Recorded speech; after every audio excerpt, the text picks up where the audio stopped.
Plusieurs résolutions du Congrès américain, selon lesquelles, parmi lesquelles, je m'excuse, pas de troisième mandat pour un président en fonction en République démocratique du Congo. Aussi, le respect, il est demandé une négociation inclusive du modèle SCC 5O. Toutefois, on doit privilégier la paix. Bonjour, bonsoir, nous vous saluons de partout, vous êtes en train de nous suivre à ce moment-ci. Et on se pose la question, Félix vient-il d'être trahi là où il a fui pour s'abriter? Finalement, Akimakimbula Nakate Bale est-il tombé trop bas ou comment? Nous vous saluons de partout, vous êtes en train de nous suivre. Aujourd'hui, nous sommes le 11. Nous sommes le 11 juillet 2025. Vous nous suivez à Analysons Congo et nous vous demandons de liker, s'il vous plaît, liker, partager, restez connectés avec nous, laissez votre commentaire. Nous allons, nous vous serons reconnaissants. Nous vous demandons par la même occasion de partager, laisser ceci dans vos favoris. Ne manquez pas de surtout vous abonner. Suivez-nous sur Facebook, sur YouTube, sur Twitter et sur nos comptes TikTok. Le document plus complet, si vous avez besoin de lire, d'avoir le détail, allez sur www.analysonscongo.com. Il y a un document complet qui parle de tous ces rapports en entièreté du Congrès américain. Alors, une question, Félix, est-il déjà trahi ou pas? Est-ce que Donald Trump ou bien le gouvernement des États-Unis trahit Félix avant même que le jeu ne puisse entrer? Revoyons d'abord ceci et analysons la situation. Le Congrès américain, après la publication du 27 juin de cet accord entre le gouvernement congolais et le gouvernement rwandais, au travers leur ministre des Affaires étrangères qui a été signé à Washington, par la même occasion, il est arrivé que le Congrès américain, je m'excuse, le Congrès américain de son côté, il va aussi, on peut le dire en session ordinaire ou extraordinaire, quelque chose comme ça, ils vont s'asseoir et ils vont publier un communiqué. Et dans ces communiqués-là, il y a plusieurs éléments qui sont dits, mais parmi les éléments les plus importants, les éléments aussi flash que nous pouvons dire, il y a ce qui dit pas de troisième mandat après 2028 pour un président en fonction en République démocratique du Congo. À qui s'adresse-t-il lorsqu'ils disent pas de troisième mandat? Il s'adresse à Félix, bien sûr, puisque c'est lui qui est le président en fonction. Pourquoi devrait-il dire pas de troisième mandat ou pas de troisième mandat après 2028 au lieu seulement de dire pas de troisième mandat, au lieu seulement de dire le respect de la Constitution? C'est puisque les États-Unis ont compris la manœuvre qui est en train de se passer et comment le gouvernement en place est en train de chercher un glissement. Et surtout, vous connaissez que recourir aux États-Unis pour Félix Tshisekedi n'était pas question seulement de chercher à ce qu'il arrête sa guerre, plutôt que la guerre s'arrête, excusez-moi, d'un peu, c'est lapsus. Ce n'était pas question que la guerre s'arrête, mais c'était plutôt qu'il trouve une opportunité, une occasion pour lui donner des bretelles, et peut-être, on peut dire même une rallonge suffisamment grande, passer par, soi-disant, une transition, ou soit rendre la situation insécuritaire continuelle pour se permettre de trouver un troisième mandat, et dans l'optique et dans les soucis de pouvoir créer à la fois des situations intenables après. Alors, c'est comme si, là où il est parti, on a compris ses pensées, on a compris ses idées. En utilisant ses lobbies, il a essayé de se faire comprendre et un contrepoids lui est venu pour l'informer qu'il n'y aura pas de troisième mandat. Il n'y aura pas de troisième mandat. S'il n'y aura pas de troisième mandat, il faudrait qu'il réfléchisse autrement. Je pense que maintenant, il sera obligé peut-être d'organiser des élections, et organiser les élections Made in Félix, bien sûr, ou bien créer une autre formule. Mais là encore, il y a une autre chose que ce même congrès demande. Il demande un dialogue inclusif, mais sur le plan, bien sur le modèle de Prélat, de la Cinco et de l'ESC.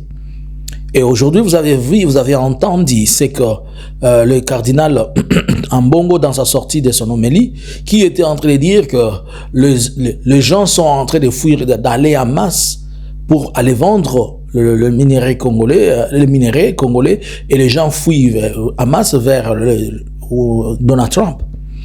C'était déjà un message pour dire que l'Église catholique s'est indignée, l'Église qui à la fois aussi représente la société civile et qui est du côté du peuple dans des questions purement de loyauté et de la survie, on était en train de faire voir ce qui se passe et ce qui n'est pas bon. Est-ce que à ce point-ci, ce que Donald Trump veut de Félix et Kagame, puisque nous l'avons entendu et nous l'avons des informations circulent depuis le long de la journée que Donald Trump insiste et demande à ce qu'il mette la pression sur Félix, qu'il y ait un accord entre lui et l'AFC, et par la même occasion, nous avons hier, dans nos analyses, avant-hier plutôt, dans nos analyses et au de la journée du 10, il y a eu des informations selon lesquelles Donald Trump a parlé dans des chaînes où il a dit que sur le plateau de télévision que d'ici le 27, il va recevoir Paul Kagame et Félix à Washington pour signer cet accord-là. Alors, si tel est le cas, et que de l'autre côté, les congrès essayent un peu de les congrès viennent de briser les pieds de Félix, est-ce que nous allons dire que Donald Trump va jouer au qui perd gagne pour lui? Non. Pourquoi je l'ai dit? Donald Trump les invite pour deux éléments importants. Je l'avais dit un jour, mais peut-être vous n'avez pas compris, je le reviens encore pour appuyer ce que j'étais en train de dire. Donald Trump est d'abord avant tout dans le business. He don't care about Africa or whatever you are. Ça n'intéresse pas que vous mouriez, je ne sais comment. Il a démontré sur la face du monde qu'il ne maîtrise même pas, il ne sait même pas localiser la RDC, il ne connaît même pas les problèmes de la RDC. La première fois, lorsqu'il avait parlé avec le ministre des Affaires étrangères, il avait dit qu'il y avait 6 millions, un conflit de 6 millions de morts. Là, lors de cette sortie médiatique d'il y a 48 heures, il a parlé de 7 millions de morts. Mais ça a une cause. Aujourd'hui, on ne peut pas dire dans le monde entier qu'il y a eu des morts, plus que ce qu'on dit de la Shoah, c'est-à-dire de l'Israël. Sinon, on leur dira, vous devez regarder quand même ce qui se passe là-bas. Et il est en train de tâtonner, il parle de 7 000, tantôt il parle de 6 000. Vous vous rappelez de l'analyse que je vous avais montrée l'autre fois quand il avait réussi Ramaphosa en Afrique du Sud, il lui avait présenté les photos des fausses fausses communes où on était en train d'enterrer les gens après la guerre de la prise de Goma, et il montrait ça comme étant le crime qui était commis en Afrique du Sud. C'est-à-dire, il a un vide, il ne connaît pas. Mais alors, pourquoi il se presse de voir la signature de Félix et de Kagame? Il se presse pour deux bonnes raisons qui lui sont fondamentales. Un, il doit faire beaucoup d'argent pour son pays. Et pour ça, il est en train de s'assurer que les entreprises de son pays doivent aller vraiment faire l'argent, car il est dans sa conquête et dans sa guerre avec la Chine. Et l'une des moyens que nous connaissons aussi, c'est partir par les guerres de minerais. Ils ont aussi beaucoup de retard par rapport à la Chine, et surtout qu'avec les guerres, à la fois, comme ils sont en train de partir, ils dépensent et ils sortent beaucoup de matériel et de matériaux et de minerais qui surtout le minerai se retrouve dans plusieurs des entreprises. Ils aimeraient le récupérer et ils viennent de l'avoir au prix des soldes que la RDC vient de lui donner. Parce que le président de la République démocratique du Congo, qui ne vise qu'avoir une photo au niveau de la Maison Blanche, je vous avais dit que Félix est capable de tout vendre pour avoir son tapis rouge. Et pour son tapis rouge, il a tout vendu, il a hypothéqué la RDC pour avoir le tapis rouge. Il a hypothéqué la RDC juste pour avoir une photo et mettre dans son album. Curieusement, c'est dans cette compétition qu'il est toujours avec Kabila. Il veut que l'on parle de lui plus qu'on a parlé de tout le monde, plus qu'on a parlé de Kabila. Mais nous allons rappeler un peu ici que Kabila a été reçu de suite par deux présidents, George Bush Et nous avons vu aussi sa photo avec les images avec Obama. Et Kabila n'avait jamais hypothéqué la RDC pour aller être reçu à la Maison-Blanche. Et surtout qu'il était parti pour des invitations officielles. Et pas des invitations officielles dans les cadres de quelqu'un qui s'agenouille pour demander qu'il soit invité. Rappelez-vous de combien de fois Félix est parti. Il a fait des allers-retours jusqu'à ce qu'on est parti les faire visiter les tombeaux même du président, de l'ambassadeur. On l'a fait une cérémonie de visites de tombeaux de soldats inconnus sans qu'ils le veulent.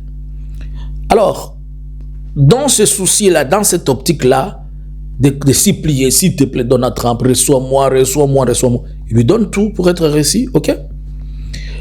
Et Donald Trump, dans le souci de vendre premièrement le minerai, il le fait, et d'acheter les minéraux et faire de l'argent pour l'entreprise de chez lui, il le fait. Puisque c'est une passe en or qu'il a réussi. Et pour compenser les caprices de ce qui est en train de se passer à l'Ukraine. Et surtout que les États-Unis ne doivent que recevoir la grande part. Et la deuxième chose dont je vous avais dit un jour, c'est puisque Donald Trump a besoin de rester dans les circuits politiques, de la diplomatie et de la politique internationale, même s'il sortait. Et l'une des moyens, il a compris, il a très bien calculé, il a très bien misé sur son équilibre et sur tout le point, et il se jette sur le plan de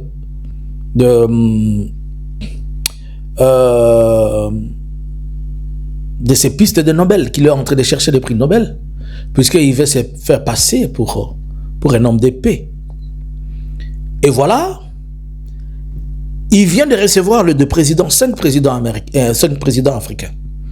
Je vous dis, parmi les présidents africains qu'il a reçus, les 5, il les a tous demandé de lui faire une lettre de recommandation signée qu'il doit déposer, qu'il doit envoyer à l'équipe dirigeante ou à ceux qui font le dépouillement ou bien ceux qui se décident pour la question de Nobel. Et il veut que les 5 présidents qui étaient là, il les a demandé de lui signer une lettre pour passer ou bien envoyer les recommandations comme des États africains pour Donald Trump. Et comme le premier ministre israélien était là, Benjamin Netanyahu aussi était avant eux, Benjamin Netanyahu l'a fait.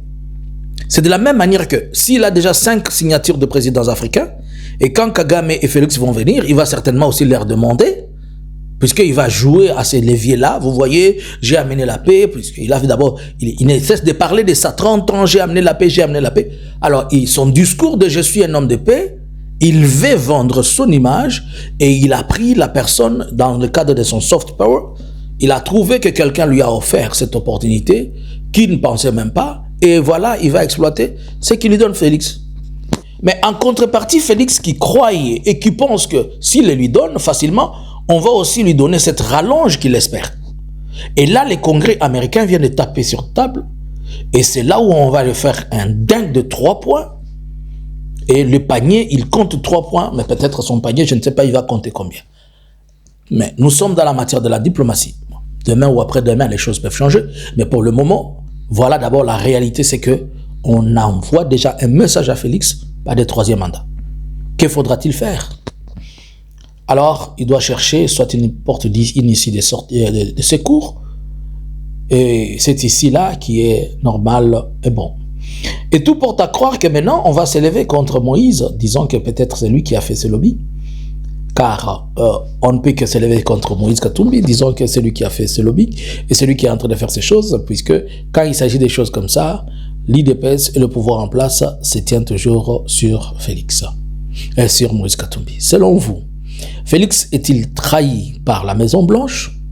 Félix est-il trahi par le Congrès? Selon vous, Donald Trump veut-il exploiter la faiblesse de Félix pour en tirer profit et plonger la RDC dans un trou qui ne sortira pas? Ou comment? Mais d'emblée, je vais vous signaler, je vais vous informer qu'il y a encore plusieurs plaintes qui sont en train de pleuvoir pour Félix et pour sa famille. Et pour beaucoup de membres qui sont tout autour de lui. Je vous en parlerai dans une autre analyse. Je vous laisse le clavier, dites-nous ce que vous pensez. Ne manquez pas. Est-ce que vous pouvez nous aider à partager à 10 personnes et à inviter et à faire abonner 10 personnes s'il te plaît. Toi qui me suis, si nous sommes 100, nous faisons abonner 10 aujourd'hui, nous allons faire 1000. Si nous sommes 1000, nous pouvons aller à 10 000. Alors, à toi les claviers. Bonjour, bonsoir.